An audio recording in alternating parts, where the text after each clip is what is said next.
seeing here is the absolute crumbling fall of the planet, piece by piece, brick by brick.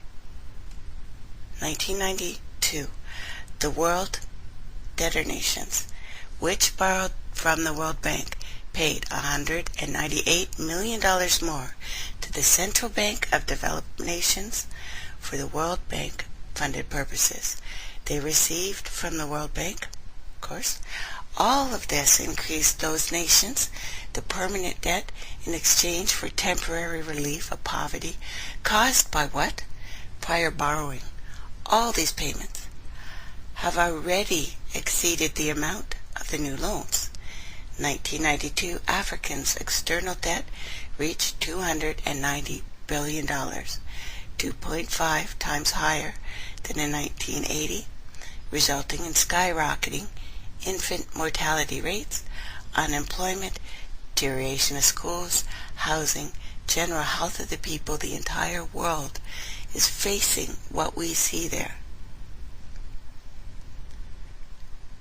The majority of the world is already seeing this. The destroying of the third world, Japan's economy, has all been the benefit for money changers. A prominent Brazilian politician said the Third World War has been started. It is just quiet. Not for that reason. Not less sinister. This war is tearing down Brazil, Latin America, and practically all the Third World. Instead of soldiers dying, there are children first. It is a war over Third World debt, one in which has been the main weapon here. Interest, a weapon more deadly than the atomic bomb, more shattering than a laser beam. And to end this lesson, before we move on to the science, and I think we've just given it enough of a background, so when I go into the odd scientific takeover, it will make more sense, I think, because the next attack will be water. Finale. Now, although it would be really absurd here to ignore the pivotal role by influential families such as Rothschilds, of course, Wahlbergs, Schiffs, Morgan, Rockefeller, any review of history of the idea of central banking and fractional banking. Keep in mind, by now central banks and the large commercial banks are up to 3 centuries old, deeply entrenched in the economic life of all the nations, well, most of the nations. And again, the nations that are now, bloody or being bloodied slowly. These banks are no longer dependent on clever people such as Nathan Rothschild. Years ago, the question of ownership, well, it might have been important, but it isn't now.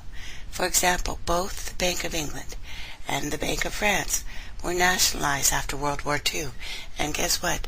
Nothing changed. Nothing changed at all. They endure, they continue to grow, and now protected by numerous laws, paid politicians, mortgaged media, untouched by changing generations. 3 centuries have given them an aura of respectability. Old school tie is now worn by 6th generation son, who has been raised in a system that he will never question, as he is named to serve on the boards of countless philanthropic organizations here. And thank you very much, No Borders Radio, for continuing to broadcast us. And Scottish Sovereigns on the Land. We're almost done. It'll make sense when we go on to science. Because as we've already said, they chose what kind of science they wanted supplied and what not to. Who was going to be trained and what not to. They, during all of these things, decided what was going to be taught at school, who was going to be taught it, who would live, who would die. not in one country, but everywhere. It's why we're still getting leaked and lied information. It's why NASA can look at us with a straight face and say, yeah, it was a massive CME that caused our halos, auroras that happened when there was no massive CME at all over the last couple of days. There was nothing. So, lying to me? Okay, yeah, NASA has to go with that friggin' American, yeah, we have a real super secret base, but we don't fly anything, don't worry, go to sleep. NASA too. They're assholes as well. Anyway, focusing now, attention on individuals, or even families really, even in an attempt to sort out current holders of power, I don't think is really useful and would be a distraction from the cure. Problem is bigger. I know, right? And there's more. It is the corrupt banking system that was, and is, and always will be used to consolidate money, wealth into fewer and fewer and fewer hands. Like the Fibonacci series that goes smaller and smaller and smaller down the drain. That is the current global economic problem. Change the names of the players now. The problem does not go away. It does not even miss a beat. And again, among the hordes of bureaucrats working in the World Bank, Central Bank, international banks, a tiny, tiny, tiny fraction have any idea what's going on. They probably don't know the crap I've just read to you over the last 3 days. No doubt, they will be horrified to learn their work is contributing to the terrible impoverishment, starvation, bloody massacres, and rape, and pillage, and gradual, if we want to still say it's gradual, but enslavement of mankind to a few incredibly rich, and I try not to say a really long, very bad word, but you know what I'm thinking. Anyways, really, there is no use in emphasizing individuals, and the problem even transcends the normal spectrum of political right and left, communism, socialism, as well even the monopoly of capitalism. All of it's been used by the same guys playing with the same game that they've used since Sumeria. And what do we do then? We killed those people. Today, they profit from either side of any new political spectrum. The big government, welfare state, that so-called, I don't know, left wing, I guess, versus neoconservative, laissez-faire capitalists who want big government totally out of their lives on the right wing. Either way, the bankers win. Monetary reforms are the most important political issue facing this planet. With that clarification, let's proceed to conclusion here. In the spirit of Lincoln, even though I don't really like him, but malice towards none, charity towards all. Important questions we need to address. What is going on in the economy right now? Why is the wealthiest nation in the world buried in massive debt? Why can't politicians bring this debt crisis under control? Because why are we all over our heads in debt?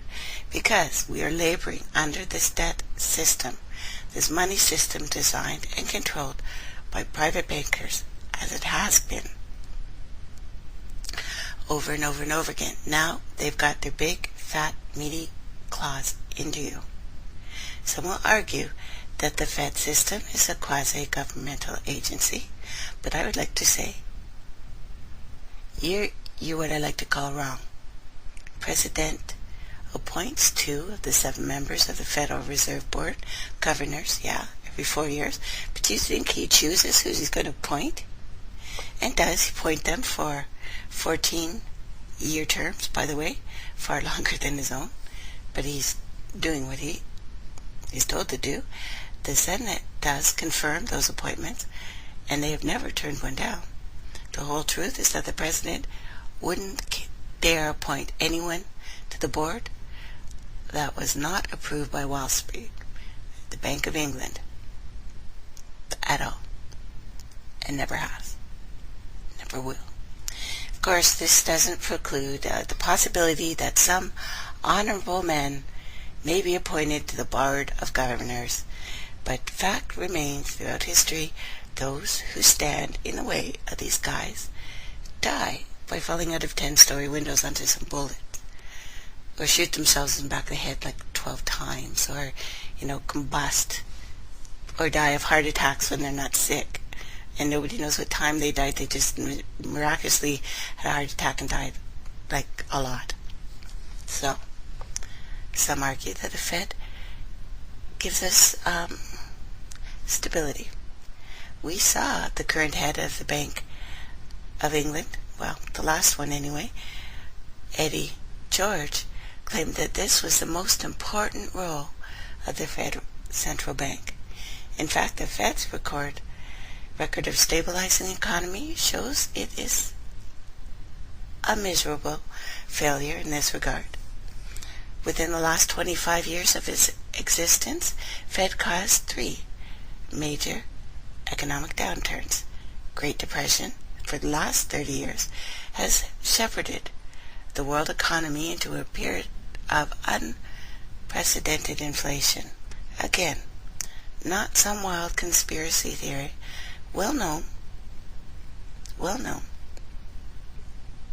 The stock of money, prices, and output was decidedly more unstable after the Federal Reserve System.